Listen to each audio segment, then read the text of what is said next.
Hvad forventer du dig at få ud af de her 2 dage? Så jeg forventer, at der er en hel masse i de her 2 dage her. Jeg forventer at få noget med hjem til afdelingen og til mine medlemmer. Og jeg håber på måske at få dannet nogle gode netværk. Hvad er i dine øjne det vigtigste tema for OK11? Det må være sundhed.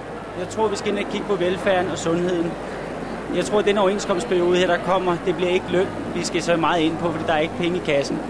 Så derfor tror jeg, det er de bløde værdier, vi skal have fat i. Hvad forventer du at få ud af de her 2 dage?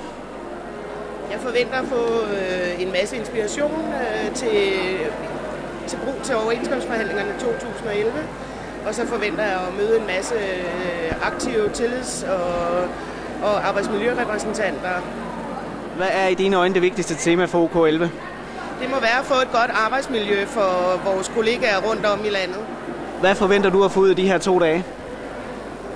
Jeg håber, at jeg kan få noget med til min arbejdsplads, som jeg kan fortælle dem lidt om, hvad der er sket her. Så ved jeg ikke rigtigt. Jeg er næsten nyuddannet. Hvad forventer du at få ud af de her 2 dage? Jeg forventer, at vi får et rigtig godt fællesskab og sammenhold, og at FOA bliver klædt bedre på til at ville tage de ting op, som vi ønsker ude i marken. Hvad er i dine øjne det vigtigste tema for OK11? Både jeg og mine kollegaer har talt rigtig meget om vores pensionsordninger, som vi bestemt ikke synes lever op til, hvad man ellers kan få af pensionsordninger. Det er i hvert fald en af tingene. Anciennitet kan være en anden ting, som vi gerne vil have nedsat. Jeg synes, vi har rigtig mange ønsker også omkring bedre vilkår for tillidsrepræsentanter og arbejdsmiljørepræsentanter. Der er lang vej endnu. Og særlig feriegodtgørelse, den vil vi også rigtig gerne have til at stige.